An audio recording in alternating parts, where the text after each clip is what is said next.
안녕하세요. 시사토론 영마인드 시청자 여러분, 진행을 맡은 박현수입니다. 최근 치매 치료 약물인 콜린알포세레이트의 처방 범위가 지나치게 넓다는 지적으로 임상 재평가를 실시하도록 하는 식약처의 결정이 있었는데요. 일각에서는 이 결정에 대해 약물의 효과성이 잘 고려되지 않았다는 지적을 하고 있습니다. 또한 이 과정에서 정신질환과 관련된 임상 재평가 실시 기준이 모호하다는 의견도 있었습니다. 따라서 의약품의 사용 허가 범위와 관련한 오프라벨 처방 문제, 더 나아가 모든 문제의 기반이 되는 임상시험과 관련된 문제에 대한 논의가 시급해 보입니다.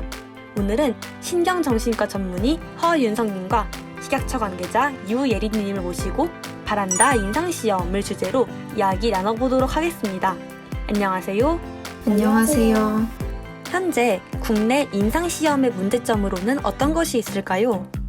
의약품의 임상시험이 승인되기 위해서는 현재 저희 식약처의 심사를 통과해야 합니다. 그러나 현실적으로 이 과정을 담당하는 전문 인력이 턱없이 부족해 복잡하고 까다로운 심사 과정을 신속하게 처리하기가 어려운 상태입니다. 저희도 이 문제를 해결하기 위해 예비 검토제라는 방법을 도입했으나 인력 부족이라는 근본적인 문제에 대한 해결이 아니었기 때문에 큰 효과를 보지 못하고 있습니다. 정신질환의 경우 상황이 더 어렵다고 하는데 어떤 문제점이 있나요? 정신질환 약물의 특징은 하나의 약물이 여러 질환을 다룰 수 있다는 점인데, 처방이 허가되는 약물은 질환에 따라 한정적이라는 문제가 있습니다.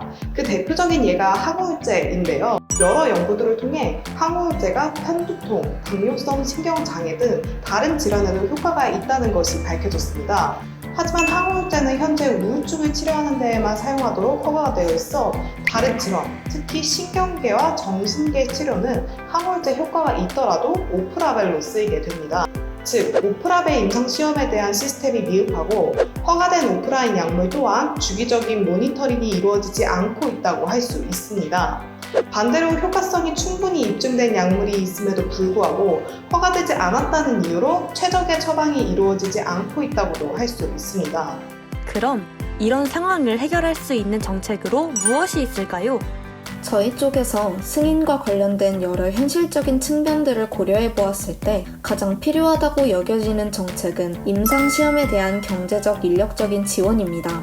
전문 인력 부족은 승인을 위한 검토를 지연시키고 의뢰자와의 지속적인 보완에 걸림돌이 됩니다. 결국 임상시험의 모든 단계에 치명적인 영향을 끼치게 되는 것이죠. 따라서 의뢰기관과 식약처의 전문 인력을 양성할 수 있도록 정부 차원에서의 경제적, 인력적 지원이 필요하다고 판단됩니다. 의료기관과 식약처의 임상의사와 같은 전문 인력이 늘어난다면 검토 과정이 빨라지고 임상시험에 대한 승인 또한 체계적으로 이루어질 것이라고 예상됩니다. 더불어 구체적인 임상 가이드라인이 제공되어야 한다고 생각합니다. 특히 정신질환과 관련한 약의 임상시험은 아직 연구가 부족한 분야인 만큼 차근차근 체계를 잡아가야 합니다. 따라서 가이드라인을 마련한 후 이에 따라 정책적으로 임상시험을 모니터링해야 합니다. 안정적이고 체계적인 가이드라인은 임상시험의 혼란을 덜어줄 것이고 오프라벨 약물의 범위를 재논의할 수 있는 기반이 될 것입니다. 또한 유연한 가이드라인 수정과 첨단 과학 기술을 적용한 정신질환 연구 결과를 보다 빠르게 반영함으로써 의사들의 최적의 처방 기능을 하게 할 것입니다. 이번 토론에서는 정신질환 약물의 임상시험적인 측면에서 대략 두 가지의 정책이 제시되었습니다. 첫째, 임상시험에 관한 경제적, 인력적 지원과 둘째, 구체적인 임상 가이드라인 마련이라고 정리할 수 있을 것 같네요.